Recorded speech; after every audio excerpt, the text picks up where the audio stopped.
Assalamualaikum warahmatullahi wabarakatuh. Kembali lagi bersama channel Obor Malam. Kali ini saya akan membawakan sebuah cerita yang ditulis oleh akun Pendut dengan judul Rawa Iblis.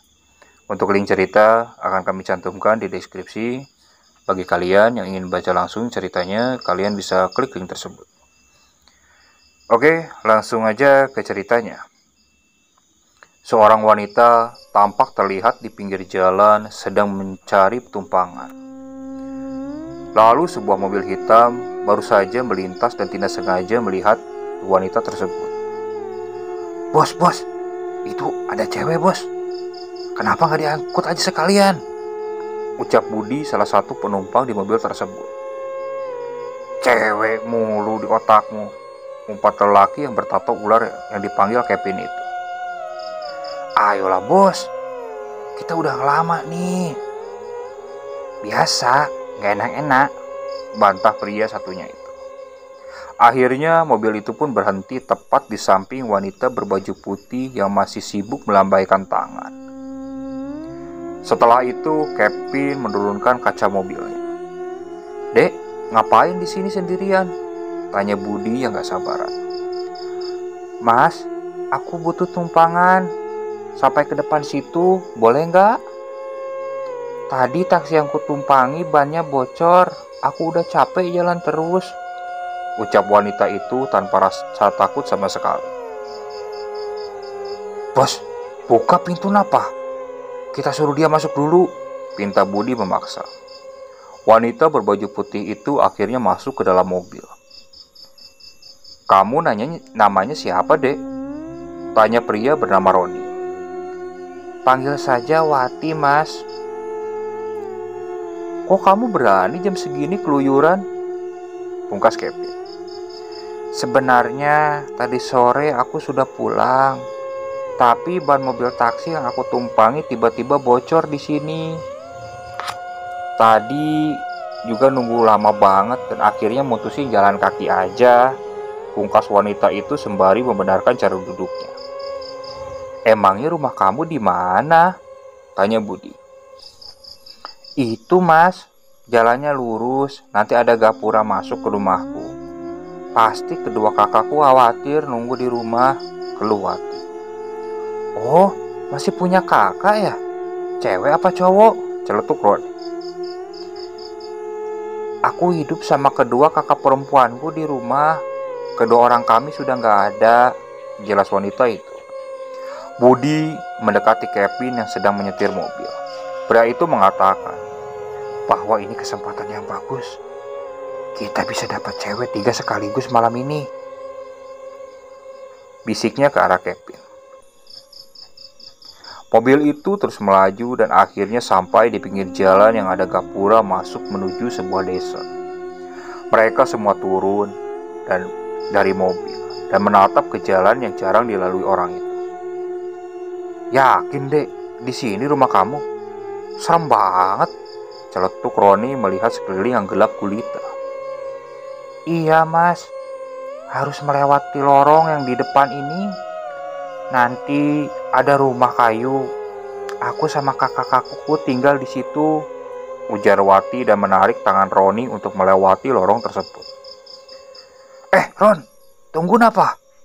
Teriak Budi yang ditinggal oleh temannya. Mereka pun berempat akhirnya mengikuti Wati dan melewati lorong yang agak sepi. Setelah sampai di tepi lorong, terlihatlah rumah kayu yang tidak terlalu besar. 2 orang wanita cantik yang berpakaian seksi sudah menunggu di depan rumah.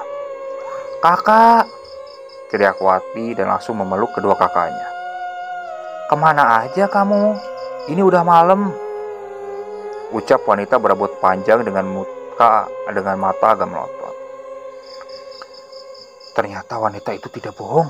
Hari ini kita makan besar, celetuk Budi seraya tersenyum puas. Wati memberitahu kepada kedua kakaknya bahwa keempat pria itu yang sudah menolong dan mau mengantarnya pulang. Lalu kedua kakaknya Wati mempersilahkan mereka semua untuk masuk. Tanpa curiga sama sekali, para pria itu masuk ke rumah Wati. Lalu kedua kakaknya mulai menghidangkan beberapa makanan dan minuman untuk mereka semua. "Jangan sungkan ya, anggap ini rumah sendiri," ucap salah satu wanita itu dengan senyum yang sangat menggoda. Mereka berempat pun tak kuasa untuk menahan hasrat dan menarik ketiga wanita itu untuk duduk bersama mereka, menemani mereka untuk minum-minum sampai benar-benar mabuk. "Kamu cantik sekali, persis bidadari," rayu Roni kepada salah satu wanita yang sedang dirangkulnya. "Malam ini kita akan bersenang-senang. Bersulang yuk," teriak Kevin kepada teman-temannya yang sedikit agak mabuk. "Iya, kita bersulang dan mabuk sampai pagi," ucap Budi seraya mencium pipi wanita yang dirangkulannya itu. Ketiga wanita itu tersenyum puas dan masih mencekoki para pria itu dengan minuman. Setelah dirasa mereka sudah terlalu mabuk, barulah para wanita itu berdiri. Mata Roni yang tampak berkunang-kunang. Ia merasa wanita yang berdiri di hadapannya mulai berubah. Wajahnya mulai terlihat pucat pasi dengan lingkaran hitam di tengah wanita itu.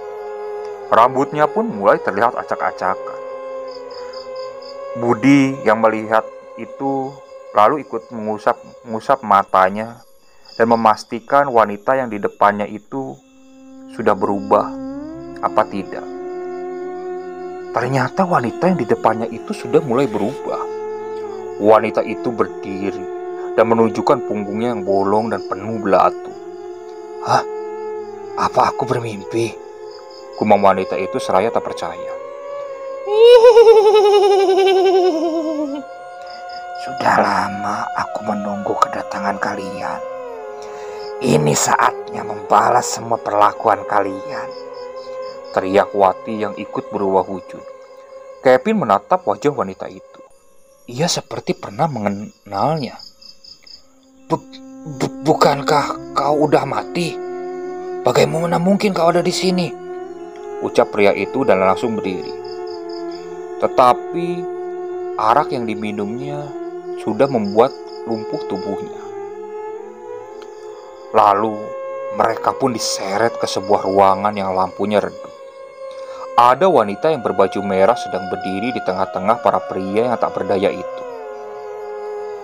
Ia mulai mengerang dan mengeluarkan taring dari mulutnya. Kemudian dia langsung menggigit pria itu secara bergiliran. "Ah!" teriak mereka semua yang sudah tak bisa bergerak sama sekali. Wanita itu segera memutar kepala mereka satu persatu hingga putus dari badan mereka. Darah bercucuran dari badan para lelaki itu. Wanita itu lalu mencilati darah segar milik mereka tanpa rasa jijik sekalipun.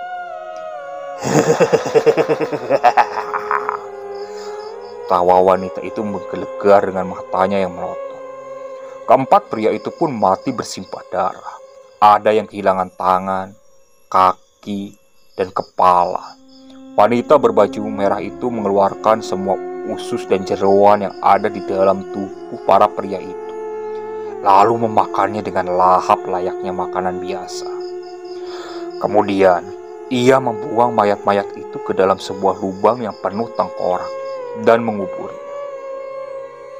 Kemudian ia memanggil semua setan yang ada di hutan itu untuk berkumpul. Beberapa pocong terlihat bangkit dari kuburan dan segera melompat-lompat. Terlihat leak dan kuntilanak berterbangan menghampiri rumah kayu tersebut. Genderuwo dan sundel bolong pun ikut hadir berkumpul bersama mereka. "Kalian semua harus menuruti perintahku. Mulai sekarang, bawa aku mangsa ke hutan ini." Tawa wanita itu dan diangguki oleh para makhluk yang berkumpul tersebut. Beberapa bulan kemudian, sebuah mobil berpenumpang 4 orang terlihat melaju di belakang bis. Mobil itu mengikuti kemanapun bis itu berjalan.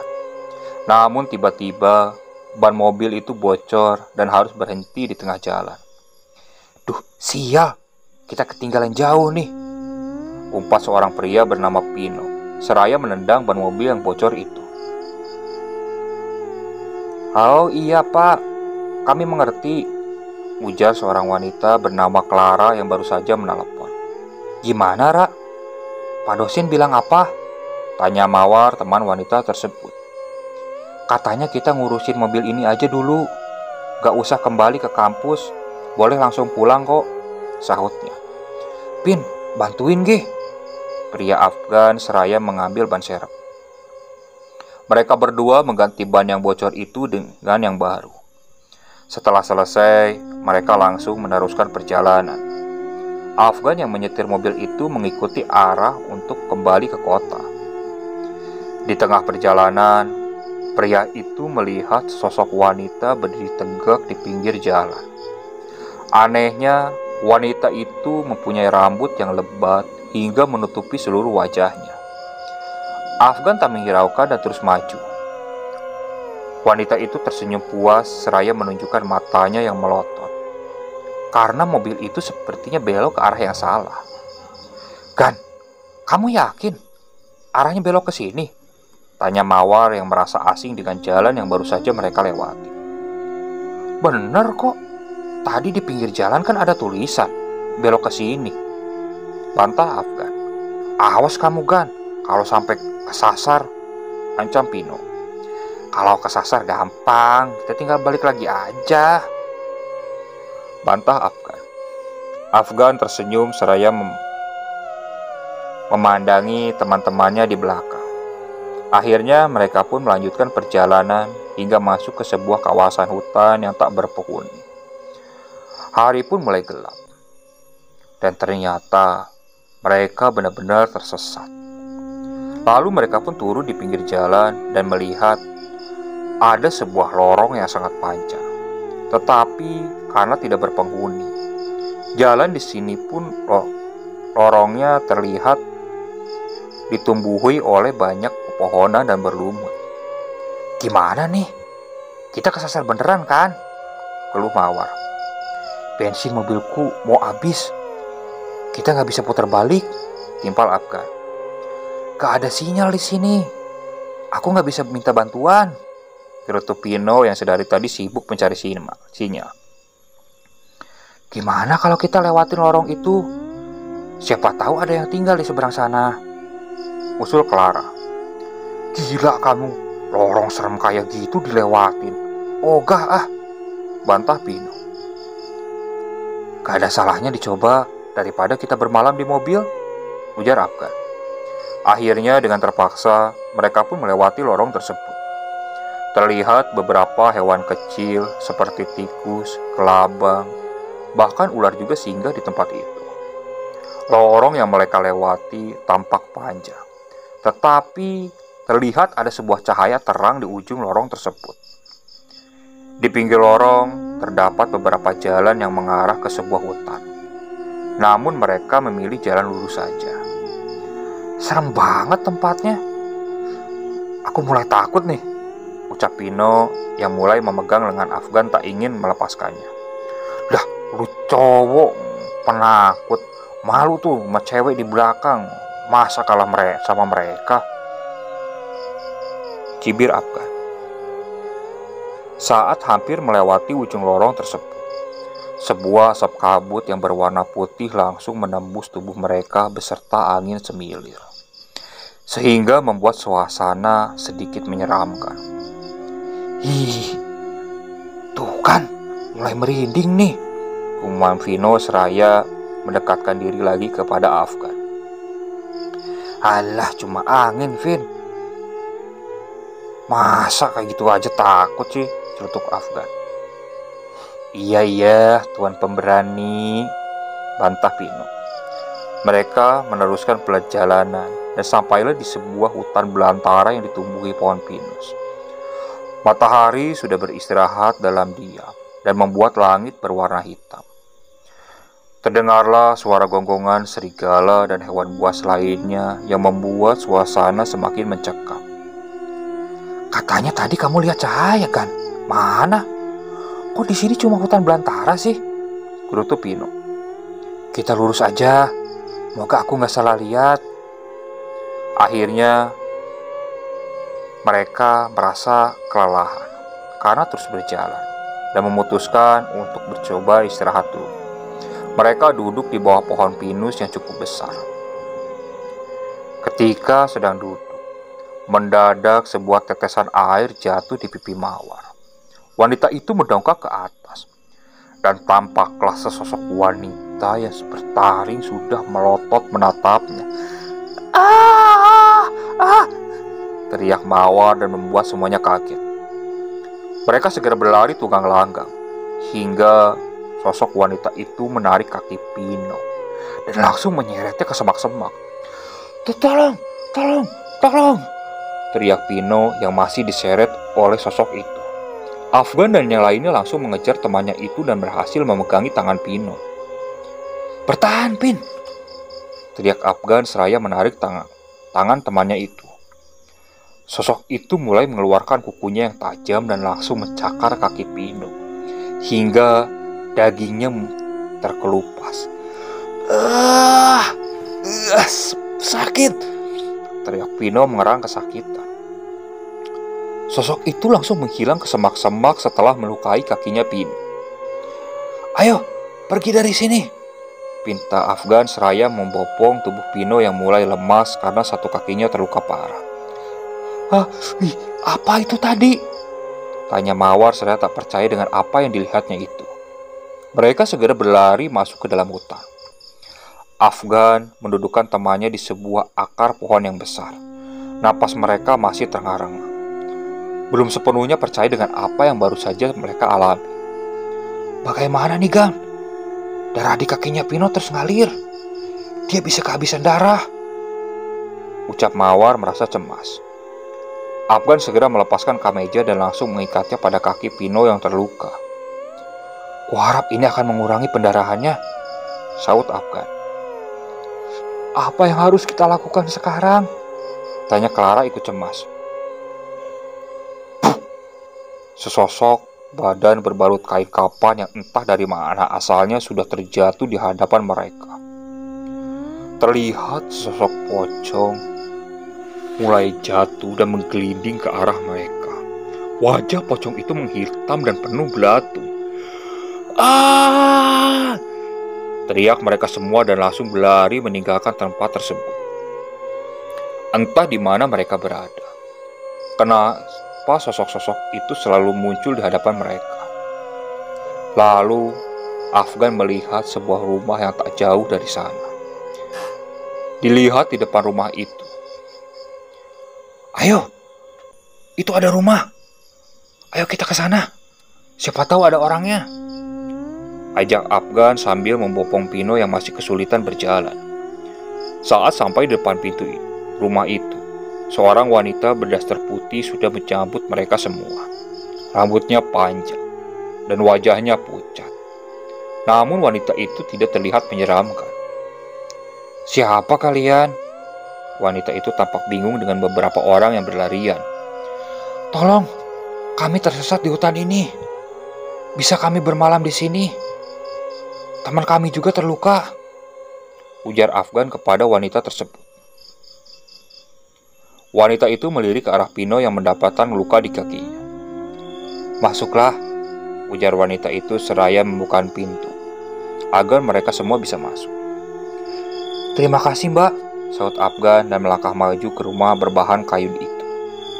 Wanita itu melirik sekeliling, kemudian menutup pintunya rapat-rapat. Afgan dan teman-temannya duduk di sebuah kursi kayu yang sudah sedikit rapuh. Afgan membaringkan tubuh Pino di sana. Bertahan, kita udah di tempat yang aman, ujar Mawar kepada Pino yang merang kesakitan. Wanita tadi datang dan membawa 4 gelas air teh, lalu menyuguhkan kepada mereka. Tanpa pikir panjang, mereka langsung meminum air teh itu karena mereka merasa benar-benar haus. Makasih, Mbak, maaf udah ngerepotin, ujar Clara pada wanita bergaun putih itu. Mawar membantu Pino untuk mengisi tenggorokannya yang kosong dengan air teh yang disuguhkan tadi. Ia benar-benar khawatir dengan keadaan pria itu. Wanita berdaster putih itu ikut duduk di kursi kayu, lalu menatap Afgan dan teman-temannya. "Mbak, apa punya obat-obatan di sini?" tanya Clara kepada wanita itu. "Sebaiknya kalian bawa pria itu ke kamar. Nanti aku bawakan obat ke sana," sahut wanita tersebut. "Terima kasih, Mbak."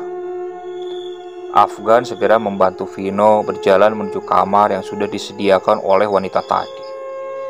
Karena di sana tidak ada ranjang, maka mereka terpaksa tidur di lantai.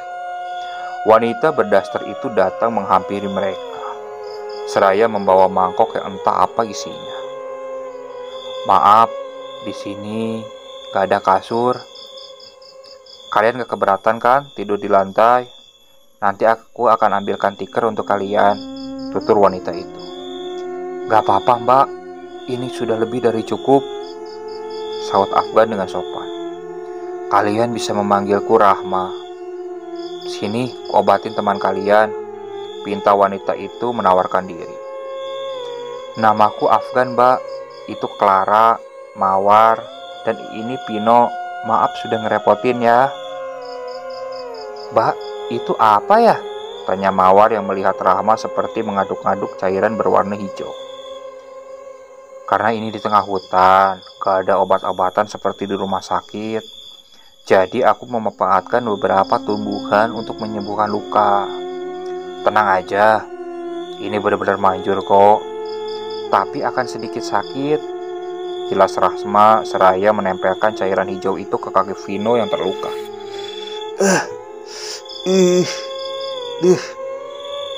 Ujar Pino seraya menahan sakit.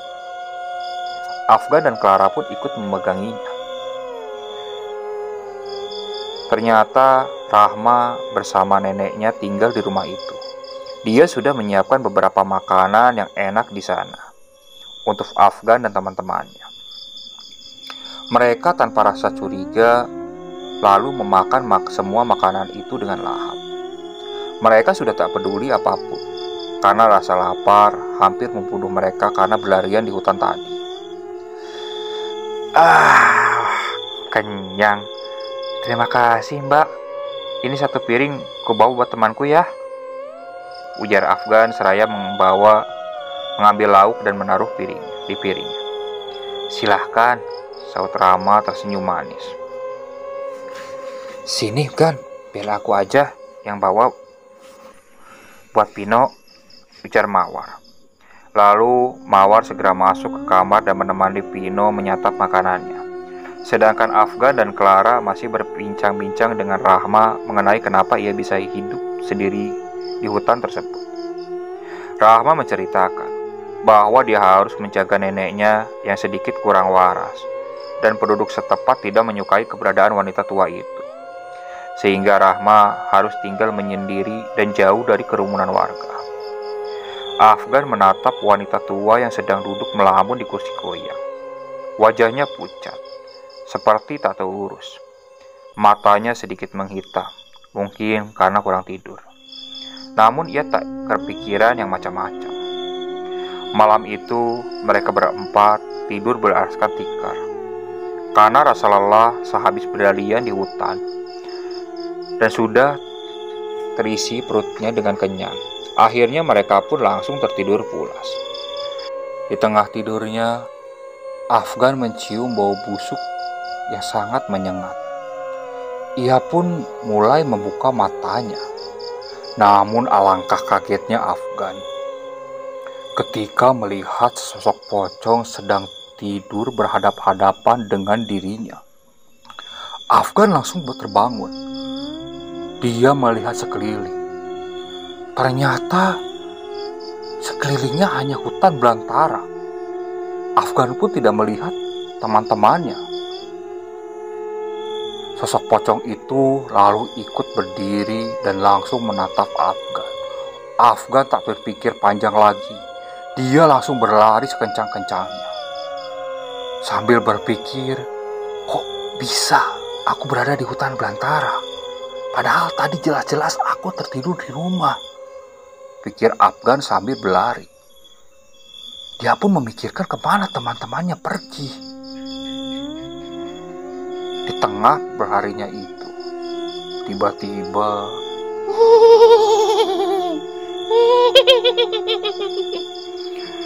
terlihat dua bayangan putih berterbangan di antara dedaunan rimbunnya pohon belantara. Afgan menoleh ke sosok itu. Kedua sosok itu menyeringai dan terus berterbangan di atas Afgan. Afgan berlari tambah kencang karena dia sangat takut. Namun ia bingung harus kemana. Sementara di tempat lain, Mawar terbangun di tengah malam. Dia ingin pergi ke kamar mandi. Ia pun membangunkan Clara yang masih tidur di sampingnya. Ra, anterin aku ke kamar mandi dong, pintanya. Clara mengusap-ngusap matanya yang masih mengantuk. Ayo Ra, antar aku, kebelet nih. Lalu Clara pun terbangun. Mereka melihat ke sisi Afgan. Ternyata Afgan tak ada di sana.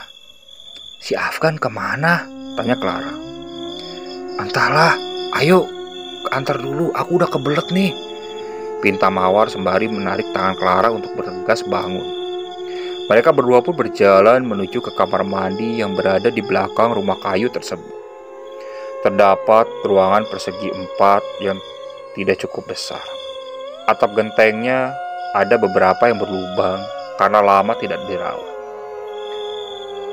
Ih, serem banget ya kamar mandinya, uceletuk Mawar yang melihat tempat itu sudah berlumut. Pelan-pelan ia membuka pintu kamar mandi yang terbuat dari kayu yang sudah lapuk itu. Ra, kamu tunggu di situ, jangan tinggalin aku sendirian ya, pintanya kepada Clara. Iya, udah cepetan masuk sana, jawab wanita itu. Mawar masuk ke ruangan yang sempit itu. Terlihat lampu di atas kepalanya yang sedari tadi berkedap-kedip, seakan menambah aura mistik di sekelilingnya. Akan tetapi, ia tak bisa menahan rasa sakit di perutnya dan memberanikan diri saja. Clara masih menunggu temannya. Bola mata wanita itu melihat ke sekeliling, melihat pepohonan yang menjulang tinggi, hingga matanya berhenti pada salah satu ranting pohon yang cukup besar. Ia melihat sosok wanita bergaun putih menggoyang-goyangkan kakinya, sembari tertawa. Matanya yang menghitam melihat ke arah Clara dengan tajam. Clara segera berbalik dan menutup mata. Apa itu? Ucap Clara. Namun tiba-tiba pundaknya dipegang oleh seseorang yang membuatnya langsung tersentak. Teriak Clara yang takut. Apaan sih teriak-teriak? Ucap Mawar yang baru saja keluar dari kamar mandi. Bikin kaget saja kamu, ucap Clara dan mengatur napas kembali. Clara lalu melihat ke sosok tersebut. Ternyata sosok itu sudah menghilang di ranting-ranting pohon itu. Ngapain bengong? Aku udah selesai, ayo, pinta Mawar dan menggiring temannya itu untuk kembali ke kamar. Derap langkah mereka tengah melewati ruang tamu. Clara melihat neneknya Rama masih duduk di kursi goyang. Padahal malam semakin larut. Seharusnya nenek tersebut beristirahat di kamar dan tidak sendirian di luar. Clara ingin mendekatinya, tetapi Mawar melarangnya. Namun, ia nekat dan berkata hanya ingin melihat keadaan nenek itu. Mereka berdua berjalan pelan dan menatap ke wanita tua itu. Tetapi mereka terperanjat karena nenek itu memiliki wajah yang rusak oleh sayatan pisau dan tubuhnya berlumuran darah. Sontak, mereka berdua langsung berteriak dan berlari meninggalkan wanita itu dan langsung ke kamar. Mereka segera membangunkan Pino yang masih tertidur lelap. Pin, bangun, bangun. Ya, ada apa sih? ucap Pino terbangun karena kegaduhan kedua temannya itu. Ayo, kita pergi sekarang. Ada yang gak beres dari rumah ini. Ayo. Sambil menarik tangan Pino yang belum terbangun sepenuhnya. Ada apa sih? Udah ayo kita pergi. Clara dan Mawar langsung menarik tangan Pino. Lalu mereka bertiga bergegas keluar dari rumah tersebut dan mulai masuk hutan lagi. Si Afgan mana? Tanya Pino yang tak melihat temannya itu. Entah, dia menghilang begitu saja, sahut Mawar yang masih menuntun Pino. Clara berbalik dan menatap ke rumah kayu itu. Terlihat seorang wanita bergaun daster sudah berdiri tegak di jendela rumah itu. Clara menyuruh teman-temannya agar berjalan lebih cepat lagi. Aku capek, istirahat dulu, pinta Pino yang kelelahan berjalan dengan menggunakan satu kaki.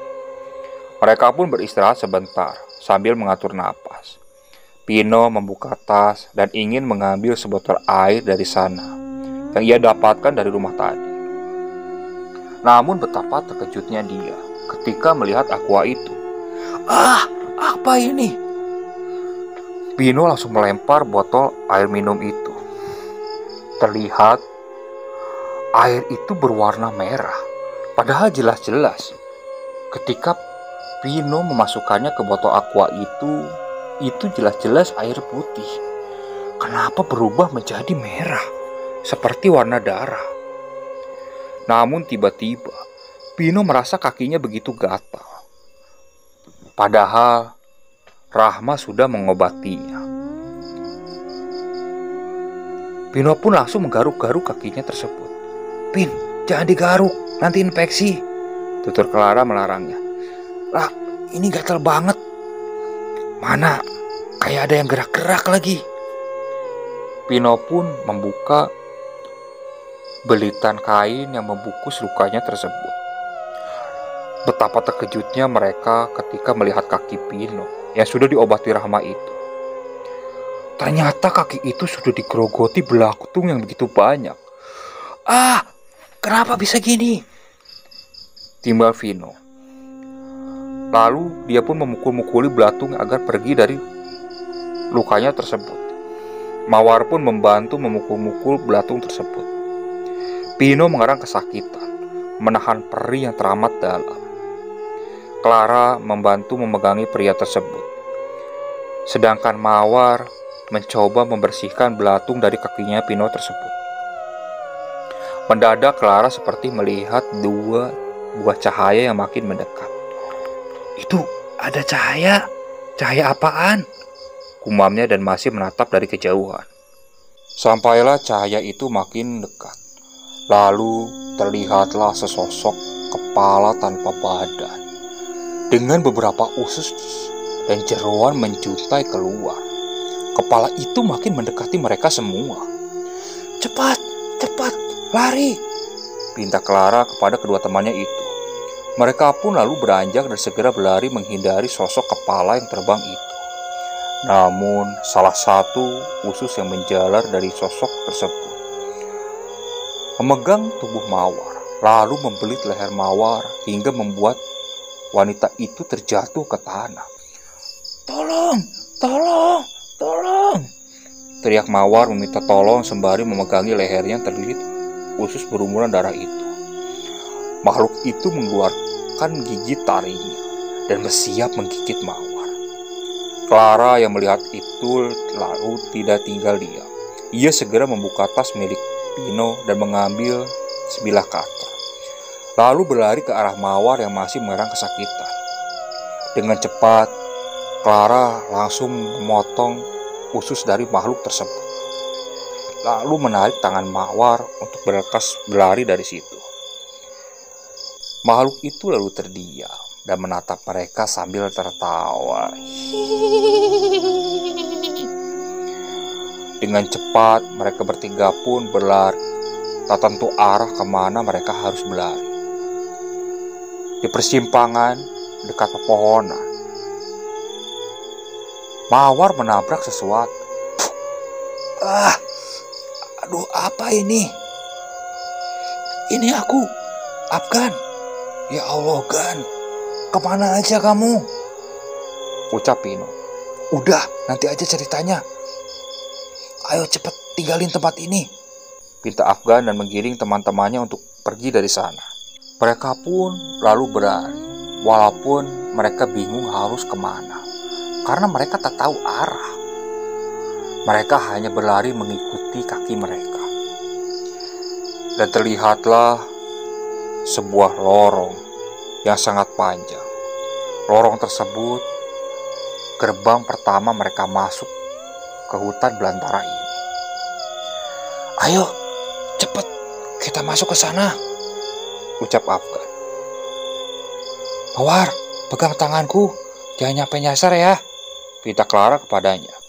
Mawar memegangi tangan temannya itu dengan erat. Pino pun berjalan tertatih-tatih. Mereka berempat menembus kabut putih di bawah lorong itu. Kok kabutnya tebal banget sih?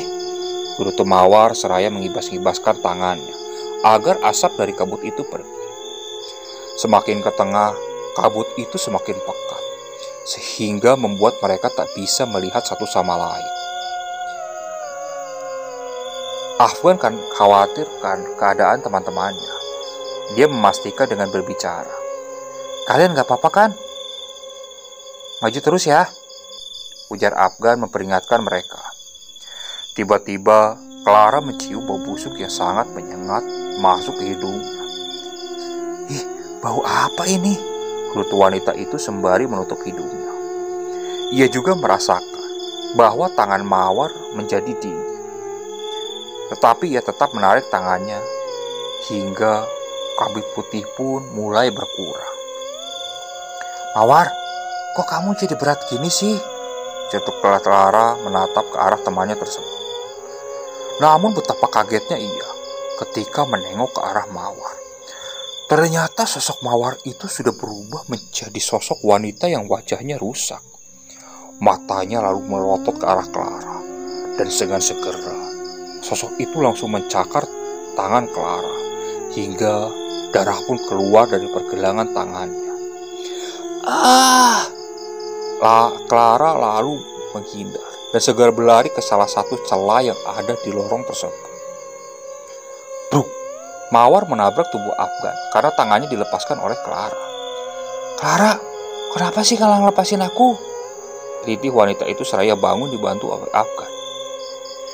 Itu Clara mau kemana? Ayo, kejar dia. Namun mendadak kabut itu menjadi tebal kembali. Mereka bertiga bingung mencari kemana Clara. Namun tak berapa lama, kabut itu langsung menghilang. Dan tampaklah Clara di ujung lorong tersebut. Ih, itu Clara udah ninggalin kita, ujar Mawar sambil mendekati ke arah Clara. Namun ketika mereka sampai ke dekat Clara langsung ambruk pingsan. Afgan pun lalu berlari mendekati tubuh Clara. Dibopongnya tubuh Clara masuk ke dalam mobil. Dan ternyata ketika mereka keluar lorong itu, suasana di luar sudah pagi. Afgan pun bingung karena bensin di kendaraannya sudah habis. Ditambah ketika dia melihat ponsel miliknya, ternyata masih tak ada sinyal. Namun tak berapa lama, terlihat ada sebuah kendaraan yang melintas. Mereka bertiga pun lalu berteriak-teriak meminta pertolongan pengendara tersebut. Pengendara itu lalu berhenti. Afgan menjelaskan kondisinya. Tanpa pikir panjang, pengendara itu lalu membagikan bahan bakar dari mobilnya ke mobil yang Afgan kendarai. Singkat cerita, Afgan lalu memacu kendaraannya menuju rumah sakit terdekat.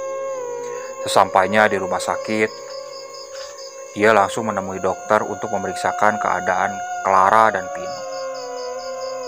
Dokter langsung memeriksa keadaan Clara. Begitu dicek, ternyata Clara hanya shock dan kelelahan. Dokter pun memeriksa keadaan Pino, membersihkan luka di kakinya. Kaki teman kamu tidak apa-apa, ada infeksi sedikit. Mungkin buat sementara dia harus menggunakan tongkat dulu untuk berjalan, ujar dokter tersebut menjelaskan. Terima kasih dok atas bantuannya. Ya, sama-sama. Lalu dokter itu pun berlalu. Ketika Afgan hendak mendekati Pino kembali, mendadak Afgan seperti merasakan ada sekelebat bayangan melewati belakang tubuhnya. Afgan langsung menoleh. Namun tak ada siapapun. Matanya mulai mencari ke sekeliling. Tanpa sadar, ia melihat sosok wanita berbaju putih sedang berdiri menatapnya. Kok itu kayak Rahma?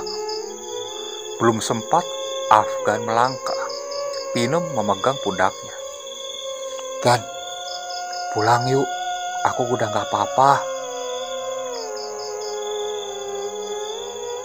Ketika Afgan menengok kembali ke sosok tersebut, ternyata sosok itu sudah menghilang. Mungkin cuma halusinasiku saja, pikir Afgan dalam hati. Kita lihat keadaan Clara dulu. Kalau udah siuman, baru kita pulang, ujar Afgan kepada Pino. Tak lama, Mawar menghampiri mereka berdua. Gan, Clara udah siuman tuh di kamar sebelah. Tapi ada yang aneh. Dia cuma diem aja, mukanya pucat, bibirnya kayak ngegigil gitu. Lalu mereka bertiga pun melangkah ke kamar di mana tempat Clara dirawat. Sesampainya di sana, Clara, kamu gak apa-apa? Tanya Afgan sembari memegang dahi Clara. Namun ternyata langsung dihempaskan oleh Clara. Aku gak apa-apa. Aku ingin pulang, bentak Clara, dan membuat ketiga temannya itu langsung kaget. Iya, ayo kita pulang, ucap Afgan. Sesampainya di rumah Clara, ternyata orang tua Clara sudah menunggu. Afgan menjelaskan bahwa mereka tersesat di hutan. Namun orang tua Clara langsung marah kepada mereka bertiga. Kalian tahu nggak? Saya benar-benar khawatir akan keadaan anak saya. Kenapa kalian gak ngehubungin saya? Saya bisa nuntut kalian bertiga kalau misalnya anak saya kenapa-napa, ucap lelaki itu yang bernama Burhan. Sudah pak, sudah. Mereka juga sama menderitanya kok. Udah pak, yang penting Clara udah pulang, ujar seorang wanita yang bernama Lina. Sudah, kalian sekarang pergi sebelum aku berubah pikiran, ujar lelaki itu. Lalu Afgan, Pino, dan Mawar pun pergi berlari. Kan itu bapaknya Clara galak bener sih. Kok lu betah pacaran sama anaknya? Aku pacaran sama anaknya, bukan sama bapaknya, jawab Afgan. Tampak di lantai 2 rumah mewah milik Clara. Clara menatap kepergian 3 temannya itu sambil terlihat tersenyum dan mengepalkan tangannya. Oke, sekian untuk cerita kali ini. Saya mohon maaf apabila masih banyak kesalahan dan kekurangan dalam pembawaan cerita. Kritik dan sarannya sangat kami tunggu. Kalian bisa cantumkan di kolom komentar. Tetap support channel Obor Malam dan klik tombol subscribe-nya. Assalamualaikum warahmatullahi wabarakatuh.